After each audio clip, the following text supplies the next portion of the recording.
इस वीडियो में हम ट्रांसफार्मर से related another 10 very important objective question discuss करेंगे।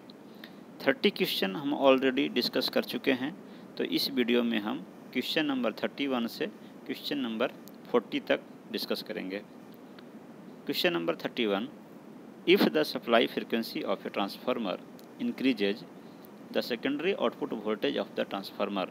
यानी क्वेश्चन में पूछा जा रहा है कि अगर ट्रांसफार्मर की सप्लाई फ्रीक्वेंसी इंक्रीज करती है तो इसके सेकेंडरी आउटपुट वोल्टेज पे क्या इफ़ेक्ट होगा।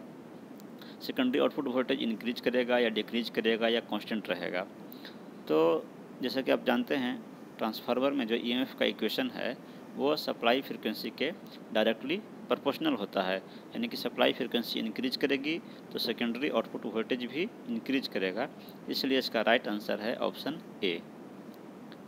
नेक्स्ट क्वेश्चन है question number 32, power transformers are designed to have maximum efficiency at. यानी इसमें यह पूछा गया है कि पावर ट्रांसफार्मर की मैक्सिमम एफिशिएंसी कितने परसेंट लोड पे होती है।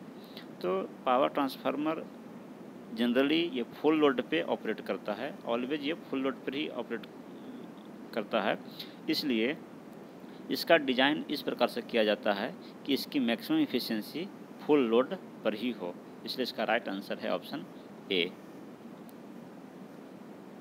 Question number 33, a transformer transform, यानी ट्रांसफार्मर जो है वो क्या ट्रांसफॉर्म करता है, करंट को, वोल्टेज को, फ्रीक्वेंसी को या वोल्टेज एंड करंट दोनों को। तो ट्रांसफार्मर जो है वो वोल्टेज एंड करंट दोनों को ट्रांसफॉर्म करता है, यानी कि दोनों के लेवल को चेंज करता है। वोल्टेज जो सप्लाई वोल्टेज है उसको इंक्रीज कर सकता है या डिक्रीज कर सकता है, उसी प्रकार से जो सप्लाई करंट है उसको भी ये चेंज करता है, यानी इंक्रीज कर सकता है या डिक्रीज कर सकता है। तो ये दोनों को ट्रांसफॉर्म करता है, इसलिए इसका राइट आंसर है option B, voltage and current. Next question है, breather is provided in a transformer to. Transformer में ब्रेदर प्रोवाइड किया जाता है किस पर्पज़ से। तो ट्रांसफार्मर में कंजर्वेटर के ऊपर एक ब्रेदर लगा हुआ होता है और उसका मेन पर्पस है कि ब्रीदिंग के दौरान एयर के मॉइस्चर को एब्जॉर्ब करना। ब्रेदर का जो मेन पर्पस है कि एयर में जो मॉइस्चर है उसको एब्जॉर्ब करना, इसलिए इसका राइट आंसर है ऑप्शन ए। नेक्स्ट क्वेश्चन है, which of the following losses varies with the load in the transformer. यानी निम्नलिखित में से कौन सा लॉस ट्रांसफार्मर का वो लोड के साथ वेरी करता है। तो बहुत ही इंपॉर्टेंट क्वेश्चन है ये कि जो कॉपर लॉस है वो लोड पे डिपेंड करता है, लोड चेंज होने से कॉपर लॉस भी वेरी करता है, और जो कोर लॉस है इसको कांस्टेंट लॉस कहा जाता है, ये फिक्स होता है, ये लोड पे डिपेंड नहीं करता है, इसलिए इसका राइट आंसर है option B, copper loss. Next question है, the essential condition for parallel operation of two single phase transformer is that they should have. यानी ये क्वेश्चन पूछा गया है कि दो ट्रांसफार्मर के पैरेलल ऑपरेशन के लिए कौन सा कंडीशन इसेंशियल है। ठीक है, तो ऑप्शन है केवीए रेटिंग। तो केवीए रेटिंग भी ट्रांसफार्मर की पैरेलल ऑपरेशन के लिए ये नियरली सेम होना चाहिए, परसेंटेज इम्पीडेंस भी नियरली सेम होना चाहिए, पोलरिटीज भी सेम होनी चाहिए, और वोल्टेज रेशियो यानी टर्न रेशियो भी सेम होनी चाहिए। तो ये सब कंडीशंस हैं सेटिस्फैक्टरी पैरेलल ऑपरेशन के लिए, लेकिन जो मोस्ट इम्पॉर्टेंट है वो है आपका पोलरिटी। अगर पोलरिटी सही नहीं है तो ट्रांसफार्मर में लार्ज सर्कुलेटिंग करंट डेवलप होता है, जिसके कारण कि ट्रांसफार्मर डैमेज हो सकता है। बाकी जो कंडीशंस हैं ये भी इम्पोर्टेंट है, लेकिन इसमें थोड़ा सा डिविएशन चलेगा। अगर थोड़ा सा डिविएशन भी है इसमें तो भी ट्रांसफार्मर में पैरेलल ऑपरेशन पॉसिबल है, और लेकिन वो सेटिस्फैक्टरी आउटपुट नहीं देगा, डिजायरेबल आउटपुट नहीं देगा। लेकिन पोलरिटी ये बहुत ही इसेंशियल कंडीशन है, इसके बिना पैरेलल ऑपरेशन संभव नहीं है, इसलिए इसका राइट आंसर है ऑप्शन सी। नेक्स्ट क्वेश्चन है which winding in a transformer has less number of turns. इसमें पूछा जा रहा है कि ट्रांसफार्मर की किस वाइंडिंग में नंबर ऑफ टर्न्स कम होते हैं।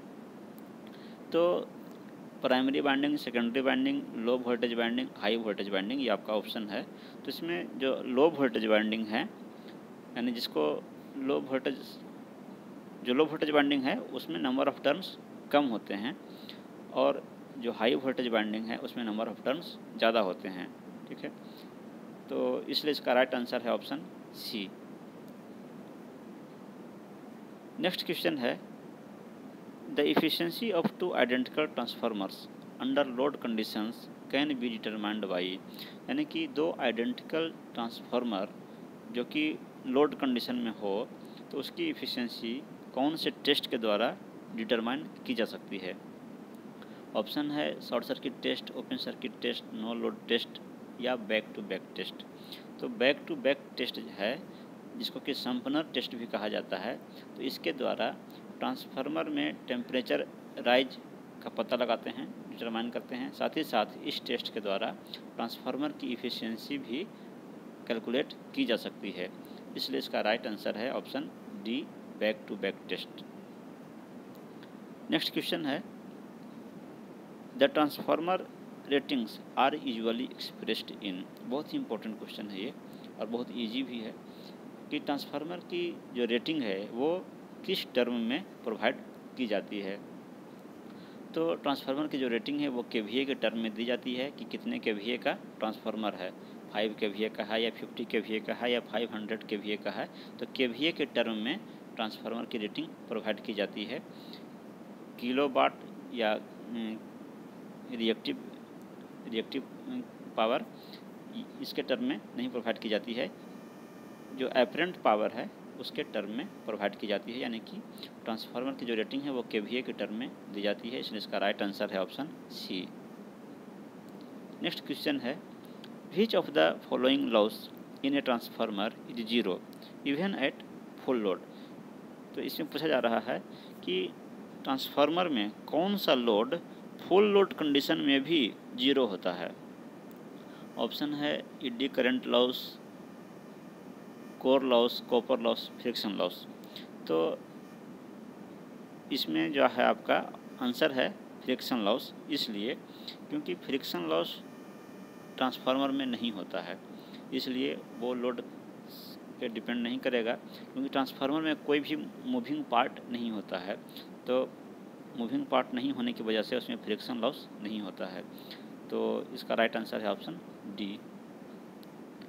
नेक्स्ट जो है आपका ये इस क्वेश्चन का आंसर आप ही को पता करना है। प्रीवियस वीडियो देखकर आप इसका आंसर पता कर सकते हैं।